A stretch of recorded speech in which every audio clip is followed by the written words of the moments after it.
कुल देखा तो मेहरारू मन से तो देखत रहा गुरुजी। हाँ मेहरारू मन से बात भोजपुरी वाले बतावत हैं। वाह बताएं कि कल हम कुल देखत रहे, कल दुल्हावा दारू पी रहा तो दुल्हैया गए के भांग पी ली है। कोटे दरवा के कोटा में बीड़ी सीवा ऊखी में ये खिलाई के चलत हमेशा।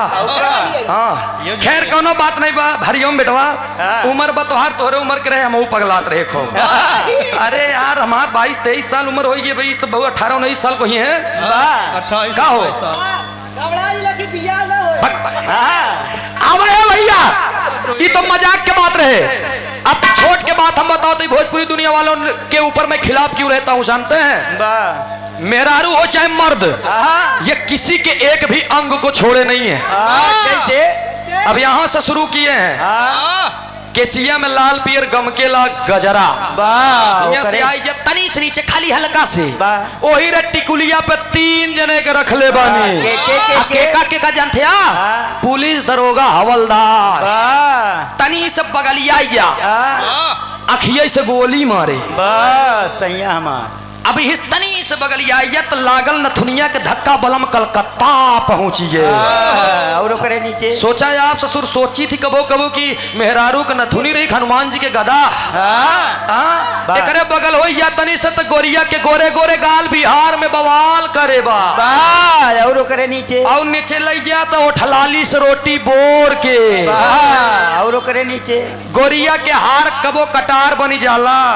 और करे नीचे तो हर दोनों वॉल्यूम साला धुक धुक करे। और करे नीचे ढोड़िया में चाय बिस्किट पीबा राजा जी तो 150 साल से ज्यादा तू जीबा राजा जी। जेका जेका और बहुत जिए हो तो वह यूज करे। और करे नीचे अरे बाप ओकर नीचे कमर तक जा कमर करे लाच लाच लाच गौबे भैया बहन हम ओकरे नीचे ओकरे नीचे ना छोड़े बेटा। ताबीज बना दी ओझा जी सैया के हरदम खड़ा रहे 2-4 मिनट में मजा ना आवे घंटन तक यू अड़ा रहे। हमको लागत बांसे थून होई बारे भोजपुरी दुनिया वाले ही से हमार जमत ना आए तनी के भोजपुरी दुनिया वालों से और हमारे हिंदी फिल्म वाले से देखा देसी गाना एक ही चलत रहे। कैसे मार साहब देखा हम अपने ही एक देसी गाना गावत है। कैसे मार साहब भावी जिला पंचायत सरस पर हेतु प्रत्याशी वार्ड नंबर 3 सैदाबाद गंगाराम बिंद रहीम पट्टी से 100 रुपया का पुरस्कार माई भगवती करे विजय का तिलक लगा प्रगति के पद पर सदा अग्रसर रहे शुभाशीष अमर बहादुर बिंद। और ये ग्राम सभा जालापुर ग्राम प्रधान पद के प्रत्याशी। एक बात तो जान लिया जिला पंचायती में जितने नोट खर्चा करबा हावी रहबा, विधायकियों में नोट खर्चा करबा हावी रहबा, लेकिन प्रधानी में बड़ा सीसी मुर्गा दारू बात ये तो सही क्या यही है। वैसे आज के जमाने में हरे राम हरे हरे मुर्गा बकरा घरे घरे। अब हमारे साहब एक लाइन कहा बोलिए किसे कौन दुलई रहे भाई वैसे बनरा के आदमी ऐसे हो सकत। हाँ हाँ बदरा सोनौटिक मेहरारू ऐसे हो सकत है भाई। जे मन से दुख देखत मन कुछ नहीं पावे तो लगे भांग पिए। अरे तो नदी में होली खिला दी ले जाए भाई तू लोग कुछ कह सकत है। चलो बड़ा अच्छा भी रहा एकलव्य जी के जन्म बतायन कि गुरु अंगूठा मांग ले बतावा ऐसा गुरु होए के चाहिए का करबा। पीछे का हल्ला मचा हटो मत से पीछे सड़क जा का हल्ला मचा है का करबा गुरु जी वो नहीं बोलत है 75 वाली वो दूसर के वो बोलत बा। हाँ ऊपर जो उनके आए बा आवा एक लाइन कुछ बजाए ला तू गुरु जी हम के छोट सा बिरहा गाय दे तू क्यों जन्मावा बहाए। अरे बुढ़ौती में कितना हाँ हाँ आवा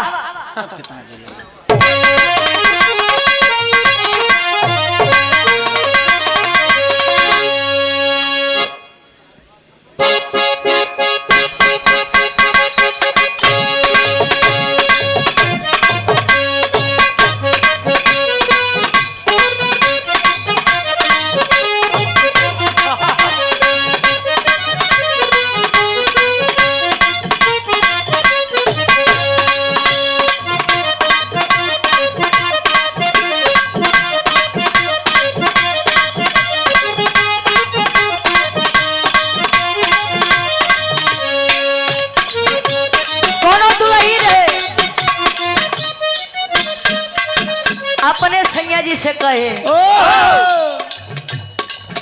न चूड़ी लियला न कंगना बलम, न चूड़ी लियला न कंगना बलम, न चूड़ी लियला न कंगना बलम,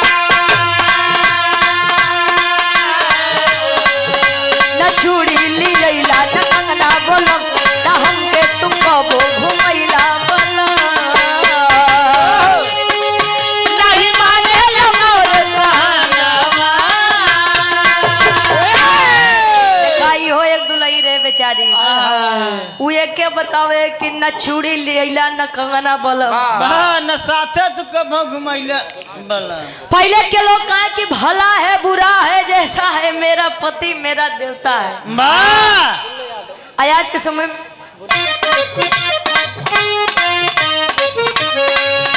न चूड़ी लियला न कंगना बलम, न चूड़ी लियला न कंगना बलम, न चूड़ी लियला न कंगना बलम, न चूड़ी लियला न कंगना बलम, न संगे तू हमके घुमैला बलम। नहीं मानेला मोर कहनवा।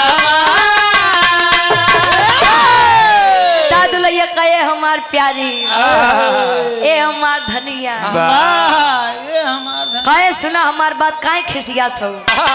कहे कैसे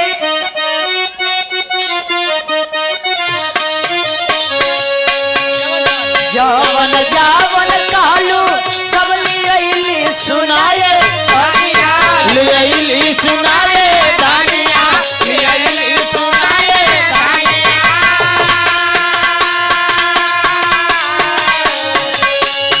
जावन जावन कहलू सब लियली सुनाए धनिया, तबो काहे मुहावा फुलवलू सुनाए रनिया। ताबो काहे मुहावा फुलवलू सुनाए दानिया, ताबो काहे मुहावा फुलवलू सुनाए दानिया।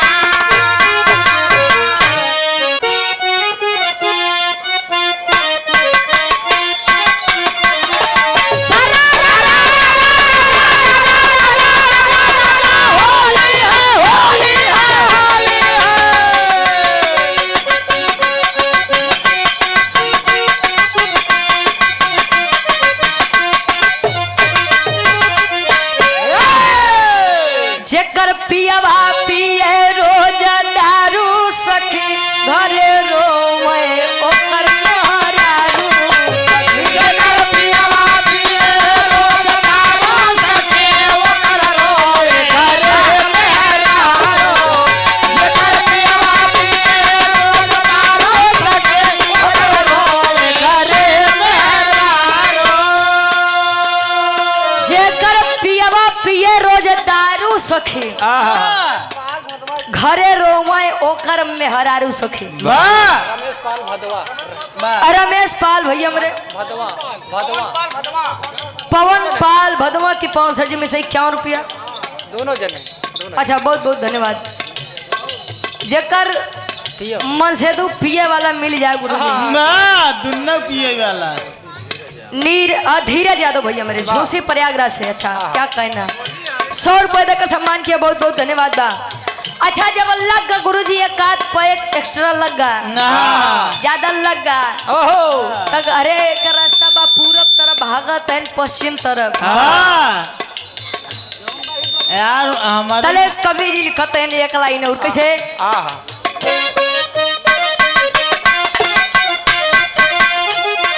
गिरे बहराए रोज रहिया में सूत रहिया में सूतल हो रहिया में सूतल रहिया में सूतल हो रहिया में सूतल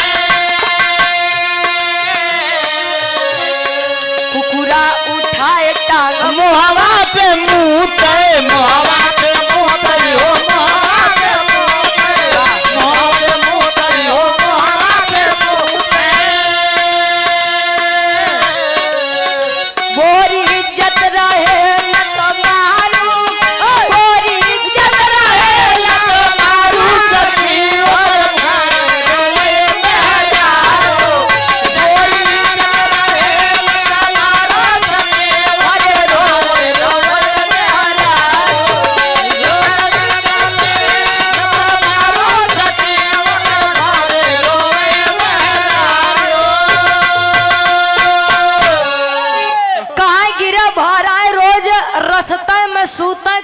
कुकुरे उठाई टांग। हाँ मोहवा पे मुते। अच्छा जे पिए वाले हन उनकर ही हालत बा गुरुजी। हाँ जी। उनके तो कुकुरो बिलार नहीं पूछते। उजाना था बड़का साढ़ू हन मार। कहे का काटी आज काटते भियान फिर हारे गिरी है का मतलब।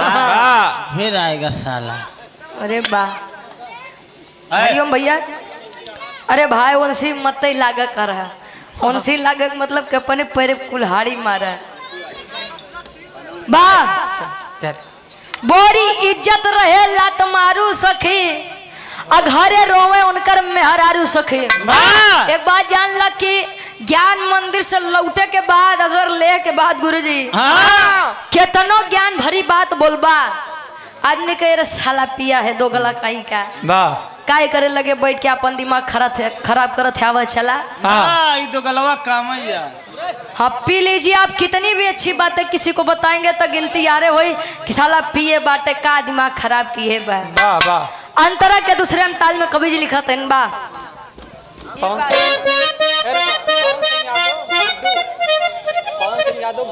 पवन सिंह यादव उर्फ गुड्डू भैया हमरे। ओम सिंह बल्दिया। ओम सिंह बल्देहा के 5 सर्जमी से अच्छा ये 100 रुपए का सम्मान। बहुत बहुत धन्यवाद। आशीर्वाद के चारी के मच्छी अपनी कला में कामयाब रहे।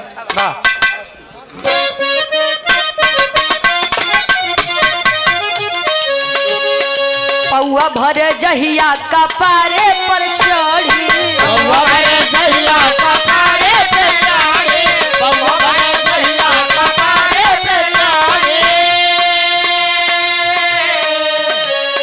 घरे भूंजी भांग नहीं बात बड़ी बड़ी। बात बड़ी बड़ी हो बात बड़ी बड़ी बात बड़ी बड़ी हो बात बड़ी बड़ी। कहे पौआ भर जइया कपारे पर चढ़ी तो घर में भूंजी भांग नहीं बस बात बड़ी बड़ी। कितना जने तो पिए के बाद गुरुजी लागे के 2-4 हेलीकॉप्टर ऐसे उतार देंगे। कैसे कैसे